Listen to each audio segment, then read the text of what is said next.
I've been intoxicated by the enthusiasm of Raoul Pal from Real Vision, and he has this notion of an overlay between macro and technology. So, going from the sort of the super high level down to the kind of the micro, I mean, there is sort of the macro environment today, some combination of cheap money, returns shifting from public market to private market, scope, the vast expansion in the market opportunity for a successful internet company, because now everyone is online and everyone is willing to do everything online. The pandemic sort of crystallizing realization of that both in the markets and in the consumer, that, oh, actually I can buy everything online. And massively cheaper to create a new internet company, with all of the platforms, all the sort of standing on the shoulders of giants consequences that you have now. So you have this kind of tidal wave of cheap money desperately hunting for a return. You have all of the returns have moved to the private markets rather than the public markets for a whole bunch of reasons, or most of the returns have moved to the private markets rather than the public markets. Massively cheaper to create a startup, so an explosion in number of startups. Massively bigger TAM, because everyone's online. So you've got like kind of 4 or 5 or 6 different things all sort of combining together. And then, of course, you have, so that's sort of one kind of macro sort of piece. Second macro piece is sort of technology industry sort of tends to go in 10 or 15 year cycles. And so you had mainframes, and then you had PCs, and then you had the web, and then you had smartphones. And each of those was sort of the center of the solar system, and everything else revolved around that. And so everything was a PC accessory, and then everything was a web company, and then everything was a smartphone company. And that was what drove all the growth and all the company creation and all the investment. And the smartphone cycle is sort of over now, like everyone's got a smartphone. And so then the question is, well, what's next? And there's sort of 3 possible answers. One of them is, well, nothing. That's like asking what came after cars in the 60s. And the answer was everyone had a car. And the answer was Walmart and McDonald's. And so one answer is the sort of the Carlota Perez thing. We're in the deployment phase. Everyone's got one of these fucking things. That's what the next big thing is. It's that everybody's got one. So what happens because of that? And the answer is retail, real estate, insurance, everything.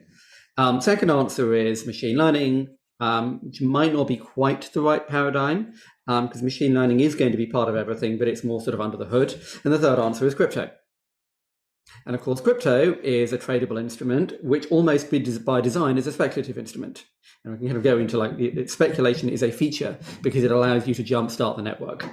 So it solves your cold start problem of how do you get a network going when nobody's using it? And the answer is you get people to speculate in it. And so you get this kind of virtuous, there's an argument that says speculation isn't a bug or an incidental feature of crypto. It's actually a necessary feature of crypto.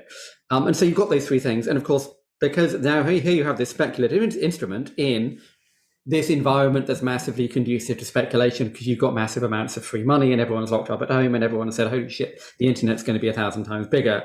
So all of those things sort of combine together into each other. Now, if I was feeling sort of super, super bearish, I would say like what happened in 98, 99 was consumer internet bubble, PC bubble, telecoms bubble, broadband bubble, mobile bubble, all basically separate things, all of which sort of combined. I mean, the reason there was a mobile bubble that had nothing to do with internet bubble, except they were happening at the same time. And then with 3G, they kind of combined. And they combined with the broadband bubble and combined with a competitive carrier bubble. And so the whole bubble became massively bigger. And so you could argue that that's sort of what's happening now. Pull back from that and then say, okay, what is this crypto thing? And the most useful analogy in this, I think, is open source. In that open source had the same sort of messianic, millenarian, this is going to change everything, this is going to sweep away all the structures we know. Everyone in computer science in the late 90s thought this was going to destroy Microsoft. Like everyone would write their own code, there would never be proprietary software anymore, everything would be open source, and like about half of that happened. And the iPhone is now full of open source software, but actually the iPhone isn't open source. And so in the same way, sort of the early 90s, the internet, like it's going to change everything. It's also going to end all war and there'll be no borders anymore. It's like, again, about half of that happened. But there is a sort of theory that sort of huge changes tend to come from maniacs because those are the only people who would be crazy enough to believe in the huge change. And the crazy politics sort of gets left behind, or little bits of it stick. All of which is to say, like, you can believe that this is big and important without believing, like, in the death of fiat currency. Kind of the joke there is most people who talk about fiat currency, if you'd asked them 5 years ago what fiat was, they'd have said a car. And so there's an awful lot of self-taught monetary economists on the internet suddenly. I think then so there's sort of 3 or 4 building blocks, and sort of, I suppose, like, the final thing that's sort of interesting, like the specificity of crypto.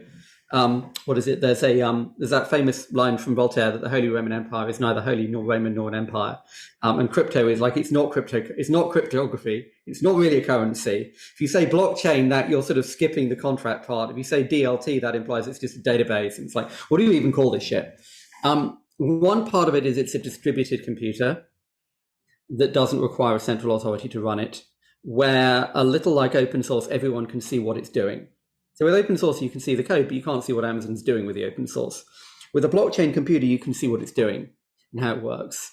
And you can write contracts into it that are then not run because a lawyer threatens you, but because that's actually kind of mechanically encoded into the system.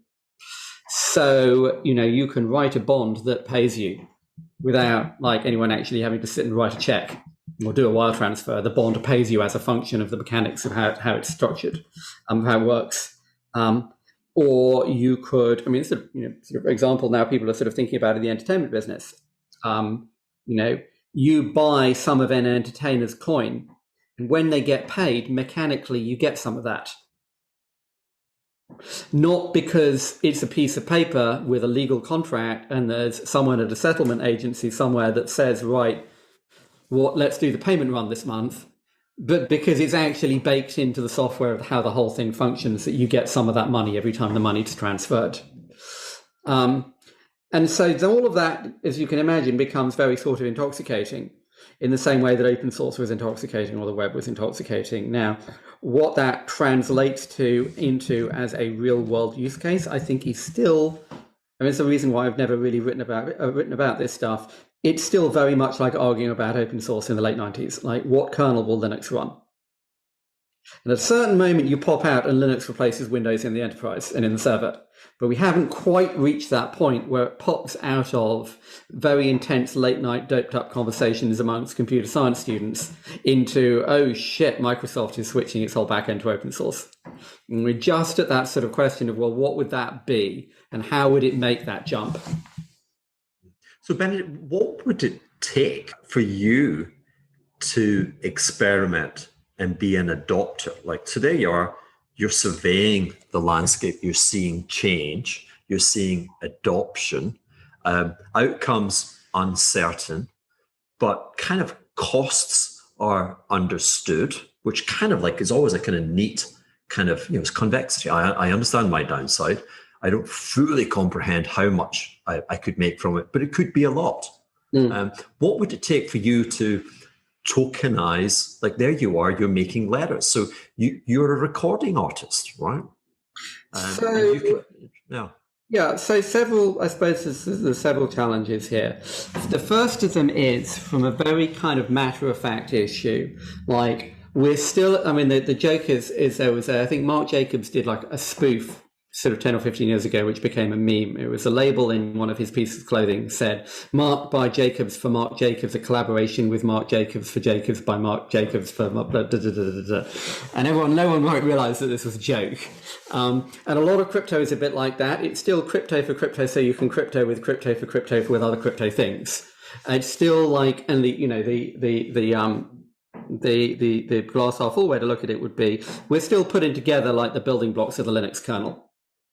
And it hasn't popped out to the point that this is a product that I can use without writing code.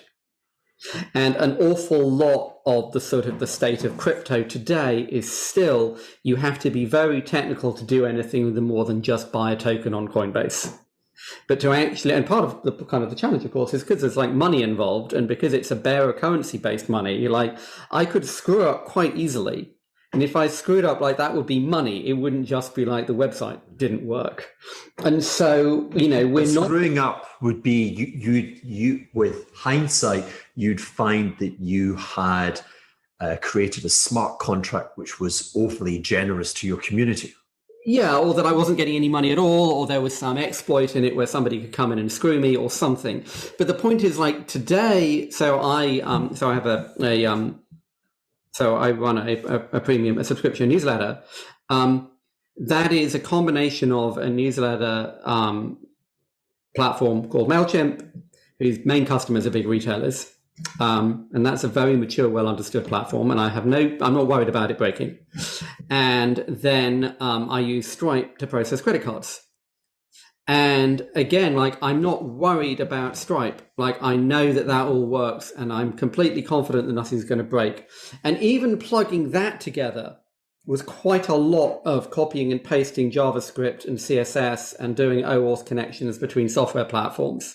And so, like, the practical point is, like, there just aren't the building blocks for me to do this in crypto. The second point is there isn't the Stripe and the Memberful and the Substack and the Clubhouse. Those tools just don't exist. Now, this might very well be like saying I'm not going to build a website in 1996. Which answer is 2 years later. That would, obviously you should be doing that. But today, from an entirely practical matter, like, those tools just aren't there. Like, it's not that I'm not choosing not to do it. It's just not an option for me. There is no way that I could do that on any kind of blockchain today. Now, there are people experimenting with this. There's a thing called BitCloud, which is an attempt basically to clone Twitter onto a blockchain and let you get some participation. The problem is it's just a crap copy of Twitter with blockchain. And so I'm sort of slightly ambivalent as to whether that's not an approach historically that tends to work terribly well. The problem we have today is the phenomenon is the social mood is one of the 1830s for a large part of society, and the 1870s to 1890s. It's like, I ain't sharing in this. And I'm not sharing in it because the system elevates assets. And what's intriguing in terms of trying to delineate a new macro world is, what if we turned every person into an asset, which would then make them feel more valuable and would change their social mood and would give, because prosperity doesn't start with government spending money. It starts with private sector agents kind of feeling good about themselves and good about the opportunity to expand and to take risk. When your neighbors want to take risk, society, you typically find that GDP starts to move and there's an enrichment. And we've kind of got stuck where 1% of the community are feeling rich, but they don't have to spend, and everyone else doesn't have the asset. And that kind of takes you back into the crypto world, where you're trying to kind of think, okay, this is a kind of crazy idea, but what if we could actually kind of try and engineer some commercial sensibility into this thing? You have kids today who can't afford to buy houses, and so they're staying longer with their parents. And so this has this virtual world that you and I don't understand. We're not part of that. And so we've got to take it on trust. But I get the idea that from an asset gaining perspective, my life sucks. And so I'm going into these virtual worlds. And what's happening is people saying, hey, listen, what if we can tokenize and find a way whereby you can start to represent yourself in this virtual world and create like modest small assets which have a chance to grow. I'm looking for something to, I'm looking for this modern monetary discovery. I'm looking for new silver, and I'm thinking, why not? The other sort of ideological shift in the 19th century is towards deposit insurance. Point in time where you're a middle class family, you've got your money in a bank, the bank goes out of business, and banks went out of business quite often. And well, that's just tough. There is a sort of conceptual challenge in saying, okay, everybody basically gets a bearer token. And if you lose it, like, well, then what? Or, you break it or you sell it, the irrevocability of some of these systems is a bug, not a feature. But, the deposit insurance, there's an argument that it went too far, that it encouraged risk-taking without consequences. Oh, of course, but all financial innovations go too far. Every financial innovation leads to a bubble and then fraud and then a crash. Every single financial shift, bank, joint stock companies get you the SASE bubble. paper money gets you the law bubble, and and so on and so on and so on. So there's always an overshoot. But I think the sort of the sense that okay, you've lost your encryption key. Well, okay, well then you just don't have any money. Yeah, I think that's not really good enough. For sure, that's not good enough. But so if we look at what the ecosystem of crypto has had a pullback, I think it got to about $3 trillion, and it's probably about 1.8 trillion, ish. Of attributed value.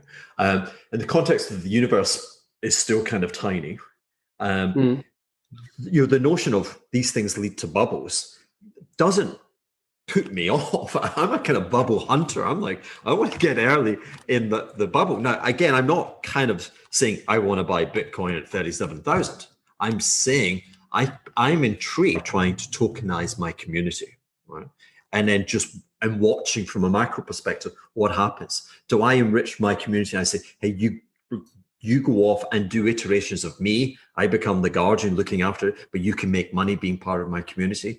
Like, do we then create like my coin and it has a specific value? Do we then have exchanges where you can see the value of all of these assets? And what happens to people's behavior? It all seems absurd and I'm willing to make an ass of myself. Yeah, I mean, I think, again, one sort of thinks of this in sort of very, very kind of conceptual terms. You tend not to get grand unified systems. Yeah. I mean, we don't have, if you think about all of the sort of the industrial revolutions of, or waves of automation of the last 150 years, we never got one system. You get individual discrete components and, sub-assemblies and assemblies and agglomerations and, industry structures and so on. And, and I think the same thing with the internet.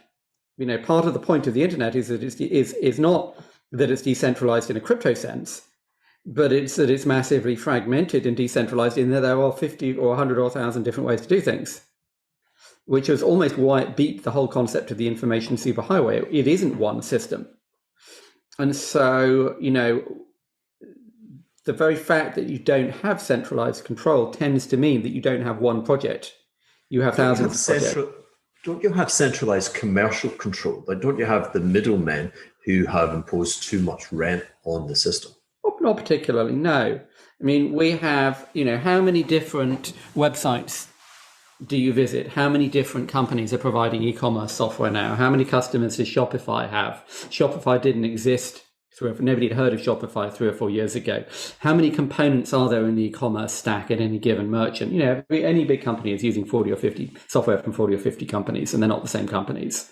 And so there's massive disaggregation and unbundling and kind of modularization of internet software today, which in a sense is why something like Shopify is a way of thinking about Shopify or Stripe.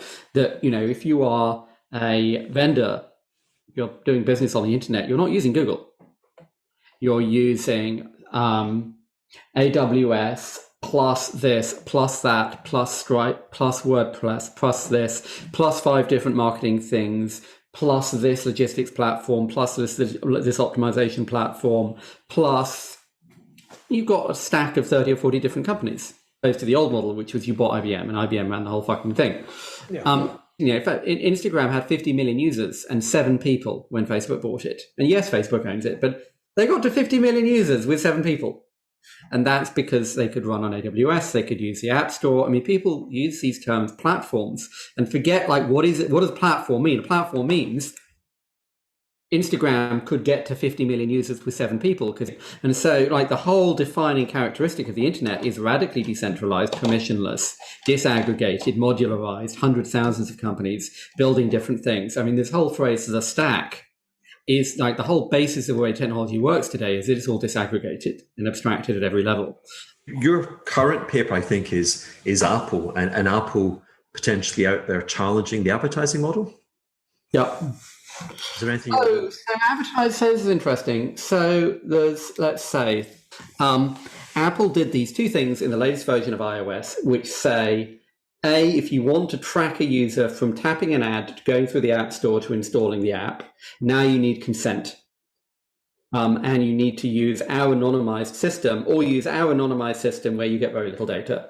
And B, something called ATT, which is if you are basically doing cookies and tracking between your app and the web and other websites, again, you need to have to ask for consent, and Apple designs the box so that no one will say yes. And a lot of people have said, like, what the fuck? Because, like, it's not Apple's decision. Yes, privacy, but, like, they're basically using their platform power in order to push this onto all sorts of people and, like, control other people's business models.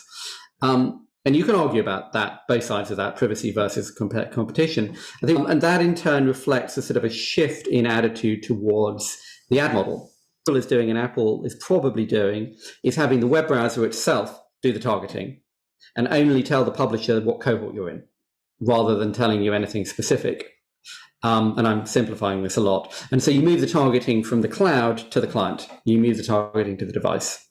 Can I ask, do you use a server that disguises your identity?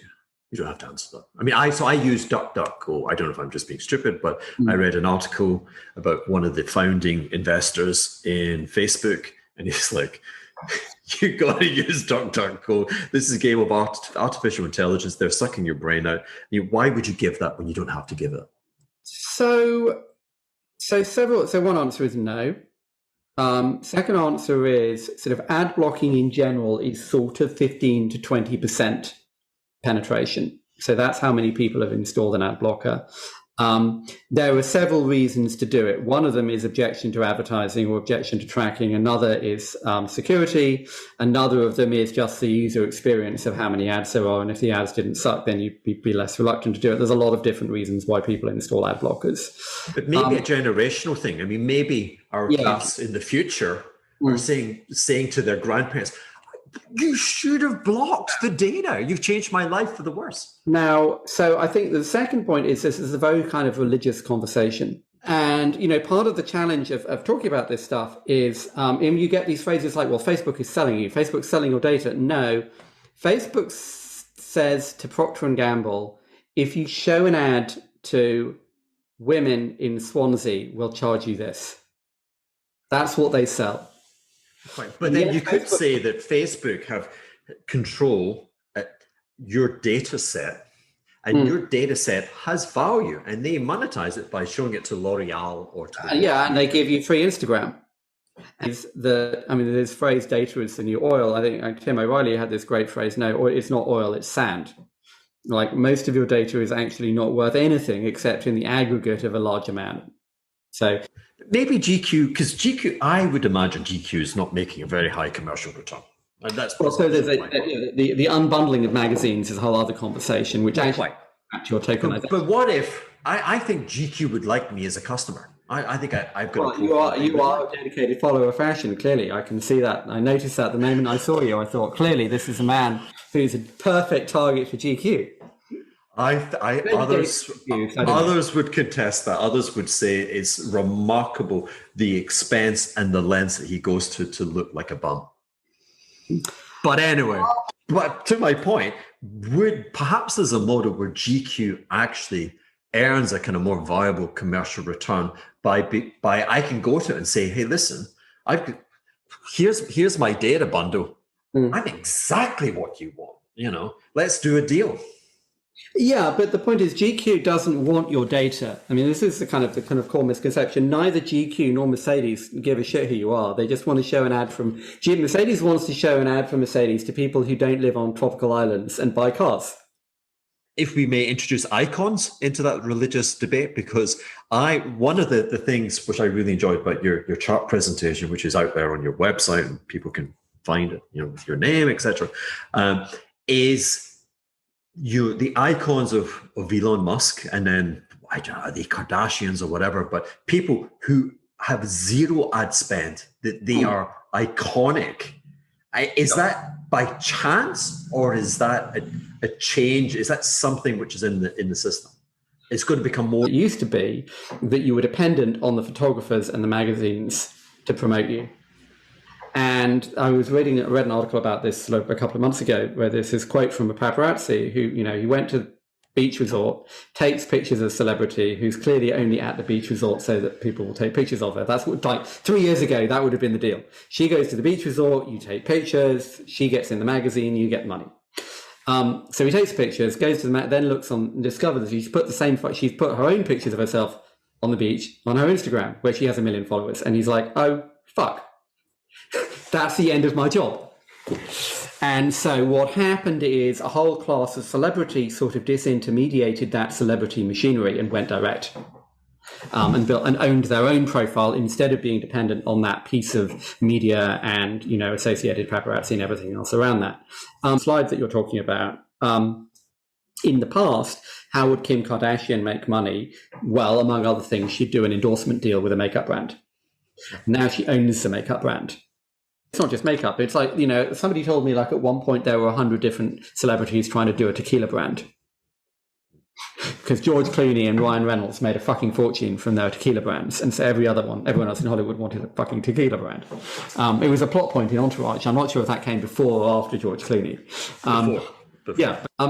And so sort of part of the point of the presentation that you mentioned is like massive sort of unbundling, rebundling, reconfiguration of what your route to market is, what your branding and marketing is, how the customer finds out about it, how you get it. Is it in a store? Is it shipped to you? Does it come by a truck? Do you see it on a live stream? What are the aggregation models? And no one knows, but like all the cards have been thrown up in the air, and 25% of L'Oreal sales are online. I love that statistic. So we now have this virtual world of infinite supply, and the issue is you need someone to make decisions. You know, magazines make decisions for you. They say this is cool, buy this, yeah. And you're saying that the celebs now become like the magazine and become I'm making the decision for you. Buy my tequila. Yeah. And so there's a whole sort of reconfiguration around, you know, what's the aggregation and the recommendation model. And there's not like there's an answer to this. You know, I mean, I wrote about this a while ago. There's a bookshop in Tokyo that just sells one book. So there's a table, 50 copies of it. That's the book. And every week or every 2 weeks they change. And so you don't go into that bookshop and wonder what book to buy. But you've got to know that the bookshop exists, and you've got to walk past it, and it's got to be paying rent in the right part of Ginza and Tokyo. I could start a website that only sells one book, but then I don't get to pay rent. That's content. But then I'm paying $10 a month for web hosting. I'm not paying rent. So instead of paying rent, how do I tell people about it? Well, I buy Instagram ads, or I do an endorsement deal, or I'm a celebrity and I promote it somewhere else. It's so like what Tesla saved from having Elon, the iconic Elon, and not having to have a budget for marketing. You're saying but it doesn't go to their bottom line. It gets swallowed up somewhere else in that kind of clock of options. Well, perhaps. Or do they capture it? Well, maybe it gets swallowed up in Elon's mental health, or in what they have to pay him. Yeah. But that would, it seems as if it's a return to the creator. It is, yes. I mean, I think, but I suppose what I'm getting at is it's almost like sort of like conservation of energy. Like if you don't open a shop, that money doesn't drop to the bottom line. It goes somewhere. You know, if you're selling a commodity product in a commodity channel, I can tell you what the margin is going to be. And if you say, but I'm doing it on the web, that doesn't really change the conversation. It's just that the money's going to go to Instagram or Google or FedEx instead of going to your landlord. Benedict, so back on your turf, because with your presentation, you have this enticing thing about China. So on. Within tech, there's 800 or 900 million people in China with a smartphone, as opposed to 250 million in America. And you have this huge frenzied world of companies crawling all over each other and clambering in a frenzied world of creation and competition. And, you know, what do you learn from that? What ideas spread? Do those companies spread? Does that become a new pole in the creation of startups, the creation of global technology as opposed to technology just in China? And what's tended to happen so far is that rather as like companies and the products struggle to go global because they're so specific, but the concepts do start spreading, and some of them go global. Like TikTok went global, but it's owned by a Chinese company. It's actually different to the version that they have in China. WeChat did not go global. Super apps did not go global. but tipping and live streaming and a bunch of the lower level building blocks are going global. Thinking about this, there seems to be a profound moment taking place where you had this innovation in the application of credit payment systems. The Alibaba Pay thing. Particularly, there's this leapfrogging thing. I mean, there's the states coming in and seems to be regarding it as a threat to its existence. Well, I think there's several different bits there, because part of this is that China basically skipped the second half of the 20th century and went to hell instead. And lots of people died, and they never built supermarkets. So they're skipping straight from supermarkets to food delivery, to put it extremely crudely.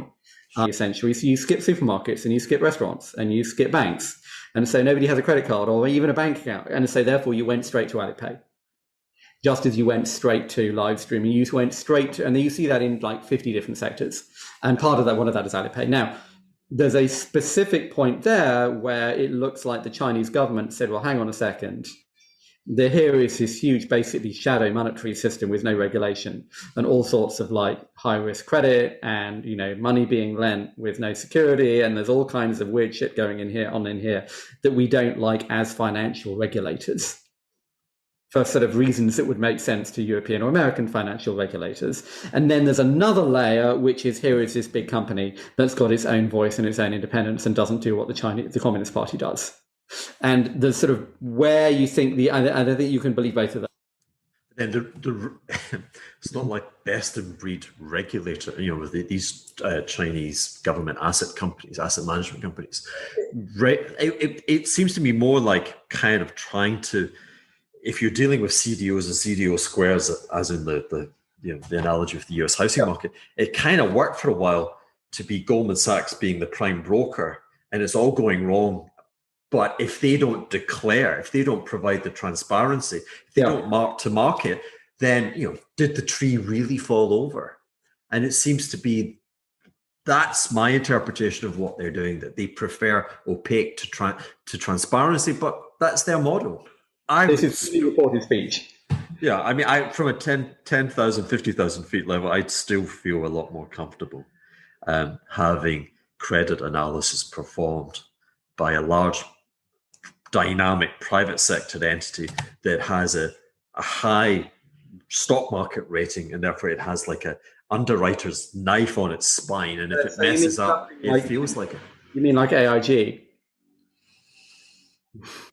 The AIG is kind of no longer with us because it failed. I only raise it because there is a very strong parallel with the rise of Japan to gaining about 16% of global GDP, and China is 17, probably going on 18% of GDP. And Russia was there in the 70s, and with your historian's hat, can you be a superpower and not be benevolent? You can, but do you get longevity? I think you could argue that this concept of the rules-based order, or the post-Second World War order, is something of an anomaly in human history. And I think you could interpret Putinism certainly as basically a return to great power politics in the 19th century. Imagine going to explain to any European leader in 19th century why we're pissed off about Putin seizing the Crimea. Like, what? What's the problem here? Or indeed why anyone would see it as a problem for China to seize Taiwan or Tibet or whatever. Like, that's like what you do. But cost of failure, that I want to say I succeeded in gaining tenure, 15 years running macro portfolios, because I was never afraid of my errors. They could never hold me. I always could restart the year again. Those strategies, I think maybe that's the change. That cost of failure from the 20th century onwards has become so stark and so great. So there's a cost of failure with Putin's Crimea strategy. I don't know.